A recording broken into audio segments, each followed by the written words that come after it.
आपके बच्चे क्यों नहीं हो रहे? क्या वजह है आपकी शादी को इतने साल हो गए हैं, अभी तक आपकी औलाद क्यों नहीं हो रही? ये वो बात है जो किसी महफिल में, किसी पब्लिक प्लेस में, शादी ब्याह में, ख़ास तौर पर लड़की से और अमूमी तौर पर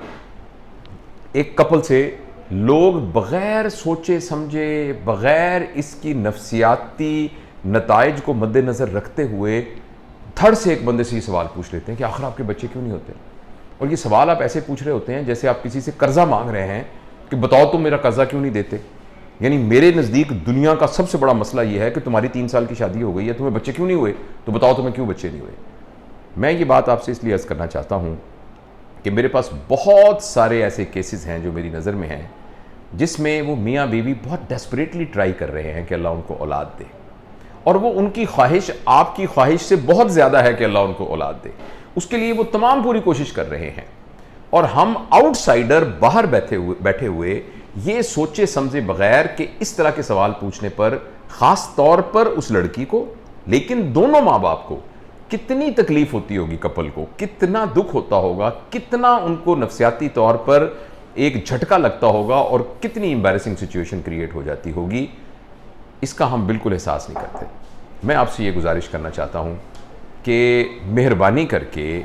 अगर आपको किसी के साथ बहुत हमदर्दी है, किसी के साथ बहुत मोहब्बत है, और आप चाहते हैं कि भाई मैं तो दिल से चाहता हूँ कि इनकी औलाद हो, तो आप मेहरबानी करके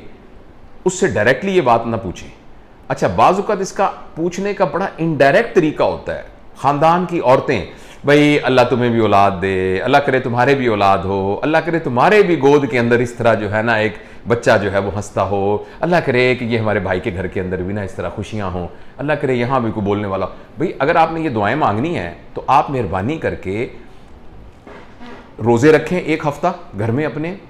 आप 4 कुरान शरीफ पढ़ें, आप सारी रात उठ के तहज्जुद में उठ के नफल पढ़ें,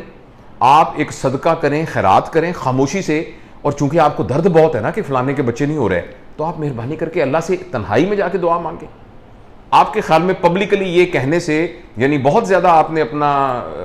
फ़र्ज़ पूरा कर दिया, अल्लाह तुम्हें दे दे औलाद, अल्लाह तुम्हें दे दे, अच्छा अल्लाह करे हमारे घर में भी हो, अल्लाह करे तुम्हारी हमारी बहन की गोद भी हरी हो जाए। अगर आपको बहुत फ़िक्र है तो आप खामोशी से नफल पढ़ें,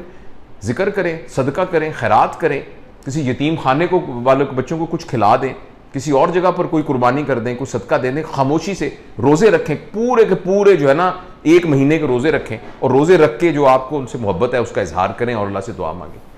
मेहरबानी करके इस रवैये को हमें चेंज करना चाहिए। ये ख़ास तौर पर अभी फ़ौरी तौर पर मुझे इसलिए पता लगा कि कुछ दिन पहले मेरे साथ हमारे दोस्त हैं, उनके बेटा और बेटी ने, बल्कि दोस्त की बेटी और बेटा, वो किसी और काम से आए थे, तो उन्होंने मुझसे ये शेयर किया कि हमारे लिए ये सवाल इतना तकलीफ़ देह होता है, जहाँ हर जगह पर लोग जो हैं वो हमसे ये पूछ रहे होते हैं, बताएं आपके बच्चे क्यों नहीं हुए। ये ऐसे है कि जैसे पता नहीं कोई कानून, जैसे आपने सुर्ख बत्ती क्यों क्रॉस की, बताएं आपने चोरी क्यों की, बताइए आपने झूठ क्यों बोला, ये बताइए आपने ये गुनाह क्यों किया। कहते हमें ऐसे लगता है कि जैसे पता नहीं हम गुनाह, और इन्हें नहीं पता कि हम उसके लिए किस कदर ज़्यादा कोशिश कर रहे हैं, और उसका जो मेडिकल इलाज है वो किस तरीके से करवाने की कोशिश कर रहे हैं। तो इसलिए, और ख़ास तौर पर ये जो हमारी ख़वातीन है ना, घर की बड़ी ख़वातीन, उन्हें ख़ुद भी नहीं पता होता, अपने जाने वो नेक नियति से कह रही होती हैं, लेकिन मैं आपसे गुजारिश करना चाहता हूँ कि अपनी इस नेक नियति को अपने दिल में ही रखें, उसके लिए दुआ करें, लेकिन किसी को एम्बैरस ना करें,